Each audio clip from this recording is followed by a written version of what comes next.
That feeling, when you're safe inside doors, locked lights on, and suddenly you know someone is outside. These are three very scary, true someone's outside horror stories. Stories where the fear didn't come from inside the house, but from what was waiting beyond the door. Story 1, the knocking that wasn't random. This happened in a quiet neighborhood in Oregon. Sarah lived alone in a small rented house. Nothing unusual, nothing creepy, until one night at exactly 2:14 a.m. there was a knock. Soft, slow, 3 times. Sarah froze. No one ever came that late. She checked her phone.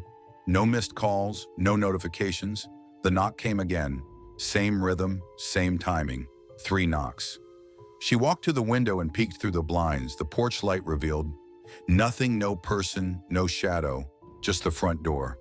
Sarah whispered, "Hello." The knocking stopped. Relief washed over her until she heard it again. This time from the back door.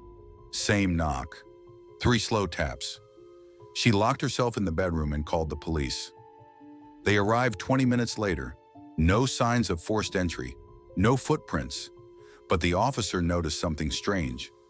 There were fresh handprints on both doors, placed at shoulder height, as if someone had been standing there listening. Waiting, Sarah moved out the next day. The house has been rented multiple times since every tenant has reported the same knocking. Always at 2:14 a.m. Story 2, the man who didn't move. This story comes from rural Texas. Ben lived on a long stretch of road. No nearby houses, no streetlights. One night during a storm, the power went out. Rain poured down, wind shook the walls. Ben heard a noise outside. Footsteps, not crunching, not splashing. Walking slowly, he looked through the window. A man stood at the edge of his yard, soaked motionless. Facing the house, Ben waved, shouted. The man didn't react. Minutes passed. The man didn't move. Ben grabbed a flashlight and shined it through the window. The light reflected off something pale. The man's face, eyes wide open, unblinking. Ben called the sheriff. While waiting, the man took 1 step forward, then stopped. When deputies arrived, the yard was empty. No footprints in the mud, no tracks. One deputy quietly said, "You're not the first one to call about him." Locals believe the man appears before accidents.